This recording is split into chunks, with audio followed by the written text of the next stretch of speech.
Excuse me, who are you? आपको पता होना चाहिए कि ये मैनेजर की चेयर है। आप कैसे बैठे हो यहाँ पर? उठिए यहाँ से, ये मेरी चेयर है। अरे मैडम, आप इतना गुस्सा क्यों कर रहे हो? आप एक काम करो, आप किसी दूसरी केबिन में जाके बैठ जाइए। ओ हेलो, मैं किसी और के कैबिन में जाके क्यों बैठूं? ये मेरी चेयर है तो मैं यहाँ बैठूंगी ना। मुझे एक बात बता, मुझे ये समझ में नहीं आ रहा कि तुझे एंट्री किसने दी यहाँ पर। ओ अच्छा, तो अब मुझे समझ में आया कि तू यहाँ पे झाड़ू पोछा करने आया है ना। वैसे मैं तुझे जानकारी के लिए बता दूं कि हमने ऑलरेडी ऑफिस में एक नौकर रखा हुआ है, तो हमें ना तेरी कोई जरूरत नहीं है। तू उठा, निकल यहाँ से। अरे मैडम, आप इतना हाइपर क्यों हो रही हो? आप एक काम करिए, ये चेयर पड़ी है, आइए आके बैठिए, मैं आपको समझाता हूँ। ओ हेलो, तेरी हिम्मत कैसे हुई मुझे यहाँ बिठाने के लिए? मैं तुझे कितनी बार बोल चुकी हूँ कि वो मेरी चेयर है, मैं बैठूंगी वहाँ पे। तू उठ और जा यहाँ से। अब मुझे तू एक बात बता कि तू है कौन? तू बॉस है जो मैं तेरे सामने आके इस चेयर पे बैठूं? मुझे तो ये समझ में नहीं आ रहा कि तू है कौन। बिना पूछे मेरे कैबिन में आके मेरी चेयर पे बैठ गया है। कितनी बार बोल दिया मैंने तुझे कि मैं यहाँ की मैनेजर हूँ, उठ जा यहाँ से, लेकिन तुझे तो समझ ही नहीं आ रही है। और तू यहाँ पे सड़ा सा कुर्ता पहन के मेरे सामने बैठा हुआ है। तुझे पता है, आज तक किसी की हिम्मत नहीं हुई है कि वो आके मेरी चेयर पे बैठे। और तुझे लग रहा है कि तू ना बहुत अच्छा लग रहा है इन कपड़ों में यहाँ पे बैठ के, लेकिन तुझे तेरी जानकारी के लिए बता दूं कि तूने एक नंबर का गवार लग रहा है। और मुझे लगता है तू ऐसे उठ के नहीं जाएगा। सिक्योरिटी गार्ड को ना बुलाना ही पड़ेगा। वो जब तुझे धक्के मार के निकालेगा ना यहाँ से, तब तुझे समझ में आएगा। पागल, गवार, जाहिल। देखिए मैडम, आप ना किसी को भी बुला लो, चाहे सिक्योरिटी गार्ड को, यहाँ पर किसी मैनेजर को, यहाँ के किसी एम्प्लॉय को, लेकिन किसी में इतनी हिम्मत नहीं है जो मुझे यहाँ से हटा दे। लगता है तुझे ना मेरी पावर का अंदाजा नहीं है, और तू ऐसे नहीं मानेगा। मुझे लगता है सिक्योरिटी गार्ड को ना बुलाना ही पड़ेगा। जब वो तुझे धक्के मार के बाहर निकालेगा ना, तब तुझे समझ में आएगा। अब मुझे एक बात बता, जब तू यहाँ पे साफ सफाई करने आया तो जाके बाथरूम साफ करना, मेरी चेयर पे आके क्यों बैठ गया है? ओ अच्छा, मुझे लगता है तुझे ना यश ने बुलाया, क्योंकि वो मुझे बोल भी रहा था कि ना एक चपरासी आने वाला है, और तू उसी की वजह से आया ना यहाँ पे। देखिए मैडम, आपको ना पक्का कोई गलतफहमी हुई है, और मैं कोई साफ सफाई करने वाला नहीं हूँ। ओ अच्छा, तू साफ सफाई करने वाला नहीं है तो तू इस कंपनी का ऑनर है क्या? देखिए मैडम, आप ना बहुत देर से बदतमीजी कर रही हो, फिर भी मैं आपसे कुछ नहीं बोल रहा हूँ, सिर्फ सुनते जा रहा हूँ। और मुझे एक बात बताओ, आप इस कंपनी के ऑनर से मिले हो कभी? ओ हेलो गवार, तुझे पता भी है हमारे बॉस ना बहुत अमीर हैं। उनके ना इस जैसे 1000 ऑफिस हैं, और वो कहाँ कहाँ जाएंगे देखने के लिए, और उनके पास ना इतना फालतू टाइम नहीं है जो वो मुझसे मिलेंगे। और तुझे एक बात बता दूं, इस कंपनी के बॉस का नाम ना सचिन बघेल है। मुझे एक बात बता कि तुझे इतनी चुलकी हो रही है ये जानने की मैं इस कंपनी के बॉस से मिली हूं या नहीं? अबे वो पागल हो गया है क्या? हंस क्यों रहा है? मैंने कोई जोक मारा है क्या जो हंसने में लगा हुआ है? और सुन, मेरे पास ना तेरे लिए फालतू टाइम नहीं है जो मैं तुझसे यहाँ पे ना बैठ के गप्पे मारूं, समझा? और हाँ, मैंने ये भी सुना है कि एक हफ्ते में ना मेरे बॉस विजिट करने वाले हैं यहाँ पे, तो मुझे ना उनके आने से पहले ना सारा ऑफिस का काम निपटाना है। तो खड़ा हो और निकल यहाँ से। और देख क्या रहा है, निकल अब। देखिए मैडम, मैं आपसे पहले ही बोल चुका हूँ और एक बार और बोल रहा हूँ, आप इस कंपनी में ना किसी भी एम्प्लॉय को बुला लीजिए, किसी के अंदर इतनी हिम्मत नहीं है जो मुझे इस चेयर से उठा सके। देख, अब ना तेरा बहुत ज्यादा हो रहा है। मैं ना किसी को इतना बोलती नहीं हूँ, लेकिन तूने ना मेरा दिमाग खराब करके रख दिया है। अगर तू नहीं जाएगा ना यहाँ से तो मैं तुझे धक्के मार के निकालूंगी यहाँ से। तू बिल्कुल ढीठ आदमी है यार। तुझे समझ में नहीं आ रहा है कि एक बार में कि मेरी चेयर से हट जा, मेरे सर आने वाले हैं। और उन्होंने देख लिया ना यहाँ पर आके कि मैनेजर की चेयर पे गवार बैठा हुआ है, तो मेरी क्या रेपुटेशन रह जाएगी? मेरी क्या, इस ऑफिस की क्या रेपुटेशन रह जाएगी? और देख, मैं ना तुझसे बहुत देर से प्यार से बोल रही हूँ कि तू खड़ा हो और निकल यहाँ से। मेरे ना बॉस आने वाले हैं, उनके आने से पहले ना तू निकल यहाँ से, वरना बहुत बुरा होगा। Stand up and get out from here. देखिए, मैं आपसे एक और बार बोल रहा हूँ, आप एक काम करिए, आप ना किसी दूसरे केबिन में जाके बैठ जाइए, लेकिन यहाँ से मैंने उठने वाला हूँ। और बात रही आपके बॉस के विजिट करने की, तो उनको आने दीजिए, उनसे मैं बात कर लूँगा, वो आपसे कुछ नहीं बोलेंगे। ओ अच्छा, तेरे कहने का ये मतलब है कि मैं जाके किसी और कैबिन में बैठ जाऊँ और तू यहाँ पे सर को डील करेगा? शक्ल देखिए तूने अपनी। तुझे क्या लगता है कि मेरे बॉस आके तुझ जैसे गाँव के गवार से आके मीटिंग करेंगे? औकात देखिए तूने अपनी। और तू मुझे एक बात बता, तू क्या उनको कोई रिश्तेदार या भाई लग रहा है जो वो तुझसे आके यहाँ पे मीटिंग करेंगे? वो यहाँ पर इसलिए आ रहे हैं क्योंकि उनकी एक यहाँ पर मीटिंग है। वो चाहते हैं कि मैं मैनेजर से डिस्कस करूं, डील करूं, और वो यहाँ से चले जाएं। और तुझे क्या लग रहा है कि बॉस आके यहाँ पर तुझसे बात करेंगे? लेकिन ना तू बहुत गलत समझ रहा है। अगर उन्होंने आके तुझसे बात की ना तो उनकी रेपुटेशन बहुत खराब हो जाएगी।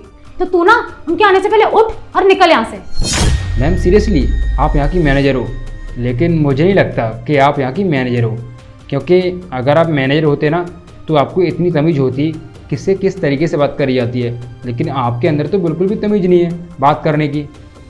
और मुझे तो ये बात समझ में नहीं आ रही है कि आपको इस कंपनी का मैनेजर बनाया किसने, और आपको तो बात करने की तमीज़ भी नहीं है किससे किस तरीके से बात करी जाती है। ओ अच्छा, अब मुझे तू बताएगा कि मुझे किससे और कैसे बात करनी है। और देख, अगर मैंने तुझे अपना तरीका दिखा दिया ना तो तेरे लिए ना बहुत बुरा हो जाएगा। तुझे इतने प्यार से बोल चुकी हूँ, तुझे समझ में नहीं आ रहा है, तू उठ और निकल यहाँ से। सर, आपने जो मुझे प्रोजेक्ट कंप्लीट करने के लिए दिया था वो हो गया, आप प्लीज़ एक बार चेक कर लीजिए। सर, दिमाग खराब हो गया क्या तुम्हारा? तुम किसको सर बोल रहे हो? तुम इसका हुलिया तो देखो, कपड़े देखो इसके, कितना गवार लग रहा है, अब भिखारी लग रहा है, और तुम इसे सर बोल रहे हो। अरे अब ऐसे कैसे बात करी है, आपको पता नहीं है कि ये कौन है? अरे यही तो इस कंपनी के ओनर है, बॉस है हमारे, मिस्टर सचिन बघेल। क्या ये इस ऑफिस के ऑनर है? सर, आपने मुझे पहले क्यों नहीं बताया? मैं आपसे कितना उल्टा सीधा बोल गई। सर, अगर आप मुझे पहले बता देते तो मैं आपसे इस तरीके से कभी बात नहीं करती। I am so sorry sir, मुझसे बहुत बड़ी गलती हो गई। मुझे नहीं पता था कि आप इस ऑफिस के बॉस हो। अरे कैसे बताता मैं तुमको, तुमने मुझे बोलने का मौका ही नहीं दिया, खुद ही बोले जा रही थी। और मैंने तुम्हें बोला भी था कि मैं इस कंपनी का ऑनर हूँ, लेकिन तुम्हारी तो समझ में आ ही नहीं रहता। और मैंने तुमसे यही बोला था कि आओ बैठो, मैं तुमसे बात करता हूँ, तुम्हें समझाता हूँ, लेकिन उसके बाद भी तुमने मेरी एक भी नहीं सुनी। और पता नहीं तुमने मुझे कितना बुरा भला बोला। और मुझे तो ये समझ नहीं आ रहा है कि तुम्हें मैनेजर होने का इतना घमंड है कि किससे किस तरीके से बात करी जाती है, तुम यही भूल चुकी हो। सर, मैं जानती हूँ कि मैंने बहुत बड़ी गलती की है, मैंने आपके साथ बहुत बदतमीजी की है, लेकिन सर मुझे सच में नहीं पता था कि आप इस कंपनी के बॉस हो, और मुझे ना मिसअंडरस्टैंडिंग हो गई। और सर, अगर मेरी जगह कोई और होता तो शायद उसे भी मिसअंडरस्टैंडिंग हो जाती। मुझे लगा था कि आप एक हफ्ते में विजिट करने वाले हो तो आप वेल ड्रेस्ड और फॉर्मल कपड़ों में आओगे, लेकिन आप तो इस कुर्ते में आए हो, इसीलिए मुझे ना गलतफहमी हो गई। प्लीज़ मुझे माफ़ कर दीजिए। अरे तुमने मुझसे क्या कुछ नहीं बोला, मुझसे ये बोला कि मैं झाड़ू पोंछा करने वाला हूँ, सफाई करने वाला हूँ। यहाँ तक कि तुमने मेरे कपड़ों को जज किया और मुझसे बोल रही थी कि मैं इस चेयर पे बैठने लायक नहीं हूँ, सीरियसली।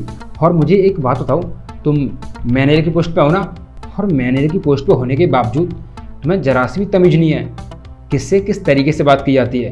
अरे मैंने तो सुना भी था इस कंपनी की मैनेजर अपने क्लाइंट से और जूनियर एम्प्लॉय से बहुत रूडली बात करती है। और ना मैंने एक प्लान बनाया कि आज मैं कंपनी में बिना बताए जाता हूँ, और देखो तुम्हारी सारी सच्चाई सामने आ गई। ये भी पता चल गया तुम्हारे अंदर कितनी तमीज़ है, बात करने का कैसा ढंग है, तुम लोगों से किस तरीके से बात करती हो। अगर तुम इसी तरीके से हमारे क्लाइंट से बात करोगी तो हमारी कंपनी को बहुत लॉस होगा, क्योंकि बहुत सारी डील कैंसिल हो जाएंगी। और पता नहीं तुमने अपने इस बिहेवियर से हमारे कितने क्लाइंट्स को डिसअपॉइंट किया होगा, उसका तुम्हें अंदाज़ा भी नहीं है। सर, मुझे लगा कि आप ये कुर्ते और गमछे में आए हो तो कोई साफ़ सफाई करने वाला होगा, इसीलिए मुझसे ना मिसअंडरस्टैंडिंग हो गई। और शायद मेरी जगह कोई और होता तो उसे भी यही लगता, क्योंकि सर इससे पहले मैंने आपको कभी देखा भी नहीं है। सर, मुझसे गलती हो गई, प्लीज़ मुझे माफ़ कर दीजिए। I am so sorry. क्या कहा आपने? मैं कुर्ता और ये गमछा डाला था इसलिए तुम्हें गलतफहमी होगी, तुम मुझे पहचान नहीं पाई, और तुम्हें लगा मैं सफाई करने वाला, यहाँ पर झाड़ू पोंछा करने वाला हूँ, राइट? अरे ऐसा कैसे हो सकता है? हम जिस देश में रहते हैं उसकी सभ्यता, उसकी संस्कृति, ये कुर्ता गमछा, सलवार सूट, साड़ी, यही सब तो है, और इसको हमें कभी भूलना नहीं चाहिए। कि आपको भारतीय संस्कृति नहीं पता है? यहाँ पर आपको ऐसा लगता है जो लोग कुर्ता पजामा, सलवार सूट, साड़ी पहनते हैं वो गंवार या गरीब होते हैं। अरे थोड़ा पढ़ लिख कर और ये वेस्टर्न कपड़े पहनने से लोग अमीर नहीं हो जाते, अमीर होते हैं अपने व्यवहार से, समझे आप? और रही बात इन कपड़ों की, तो इनको मैं इसलिए पहनता हूँ क्योंकि मैं ना अपने इंडियन कल्चर को फॉलो करता हूँ, समझे आप? और अगर कपड़ों से इंसान की काबिलियत देखी जाती तो आप ना आज मेरी जगह होती और मैं आपकी जगह होता। और हाँ, काबिलियत कपड़ों से नहीं, टैलेंट से दिखती है, समझे आप?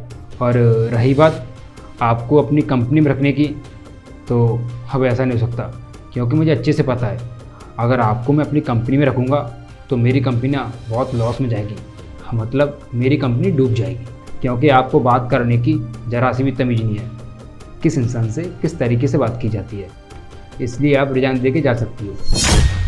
सर, मैं जानती हूँ कि मैंने ना बहुत बड़ी गलती की है, और मैं आपको फिर से बोल देती हूँ, आई एम सो सॉरी, लेकिन प्लीज़ आप मुझे माफ़ कर दीजिए, मुझे इस नौकरी से मत निकालिए। अगर मेरी ये जॉब छूट गई तो बहुत बड़ी प्रॉब्लम हो जाएगी। अरे नहीं नहीं, आपने कोई गलती नहीं करी है, और वैसे भी आप माफ़ी मत मांगो, क्योंकि आपको माफ़ी मिलेगी ही नहीं।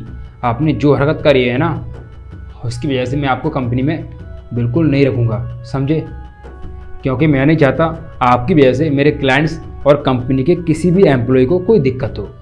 इसलिए आप एक काम करिए, चुपचाप से रिजाइन दीजिए और यहाँ से बाहर जाइए, प्लीज़ जाइए।